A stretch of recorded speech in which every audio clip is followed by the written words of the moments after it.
Hey guys, welcome to another edition of GamingNight. This is FrightFest episode 23. I'm going to be talking about my top 5 horror games. Some of them I have physically on me, and others are just going to be verbal, and I'm going to talk about a little bit about them. No videos or anything of them, just me talking and stuff like that. And I'm trying to, and no spoilers, so they're spoiler free. So number 5, Splatterhouse. I do like the PS3 Splatterhouse, but I'm mostly referring to the original Splatterhouse that was on the TurboGrafx 16 arcade versions. But I liked all of the entire series, including this game too. So, and I didn't want to do, you know, a top 10 and then have that included in a lot of them, because it's too hard for me to categorize Splatterhouse and all of them. But yeah, they're 5 because they're not too scary. They're just enjoyable, and they got the gore, horror, and stuff like that.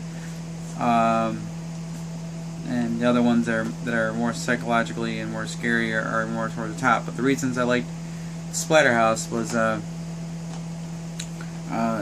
it had that creepy feel to it, and you get to this one boss and it's like everything is thrown at you and it's just insane. And then they ramped up the difficulty like as the games went by, and then the third one you had that timer, you had to save your family members, and it was just really tough. And that third one I think is the scariest of all of them, because of the fact you have the time limit and then just the creepiness and disturbingness of the whole entire game. Number 4 is Resident Evil 1. Now, the reason Resident Evil is not higher on my list as on some of the people's lists is because the first Resident Evil, and the same with number 4, it just had a lot more jump scares. It wasn't really psychological, but I mean, I did jump, and it was, for its time, Resident Evil, especially Resident Evil 1, was ahead of its time. But there was one that was along the same area that I don't know if it gets as much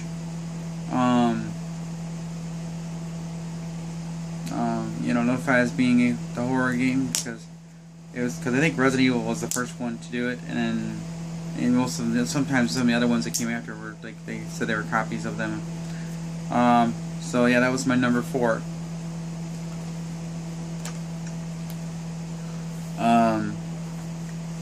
Number 3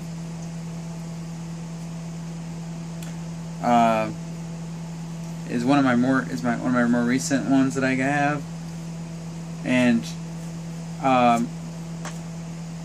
it's really up there.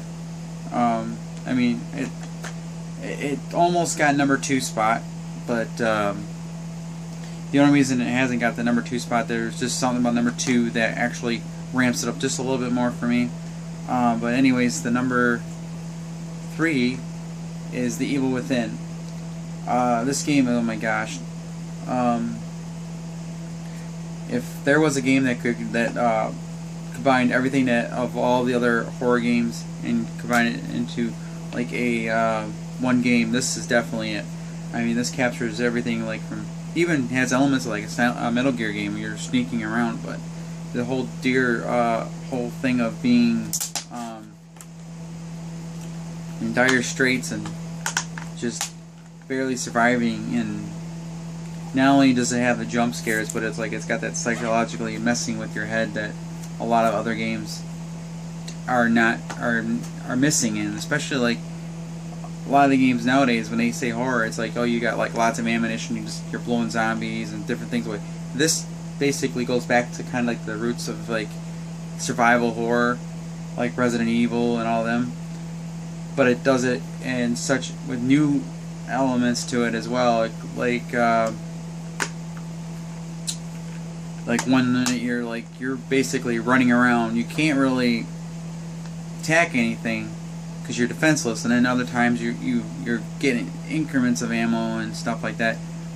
But at the same time, you can't just go willy-nilly and shoot everything. So, The Evil Within, if I would suggest one game to pick up this year to play on around Halloween, I would definitely recommend Evil Within. I mean, this is just very well done. So, yep. So if you got a PS3 or any system at all, pick it up. Okay, number 2. I have Dead Space 2 here, but Dead Space 1. It just number 2 is the reason for it is even 2 is really good too. It's just because of sheer, like, to me, I don't know. It's like you're in open space. It's like you're in a space station. So you're in outer space, and there's pretty much like no other people to help you. You know, you're just trapped on this space station or other planet, whatever, and you just, and the whole, not only do you have the monsters that can come out of you out of nowhere, the lights messing with you, but the whole fact that when you like get into that where your oxygen levels go down, it's like you can hear the heartbeat of the character trying to breathe and stuff. It really does a good job, and that's the only reason why that's a little higher than The Evil Within. It's just because of the whole space thing. Outer space to me is cool and fascinating, but it's just freaky as heck because it's like no one knows what really is out there, and then there's the whole fact that your whole communication is, for the most part in this game, is pretty much shut down.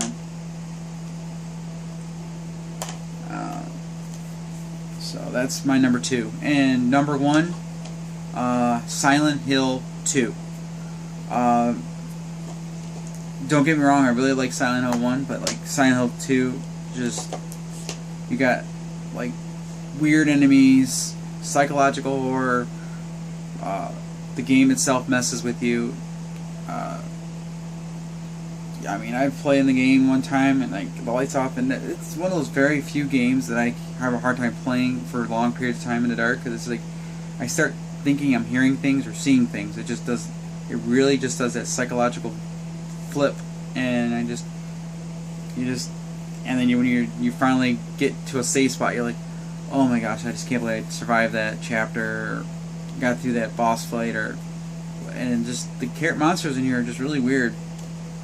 But once again, it's just kind of like Evil Within. You really don't have a lot of ammo to go willy-nilly and shoot everything, so you have to kind of like do a lot more running and hiding than anything else in that game. But yeah, those are my top 5 horror games. It was really tough narrowing it down, but like I said, I definitely enjoyed playing these, and games, and I really hope to put some more games up for you guys, and board games. I'm working on it, so just taking a break from gaming right now. So I'll see you guys next time with a video. See you soon.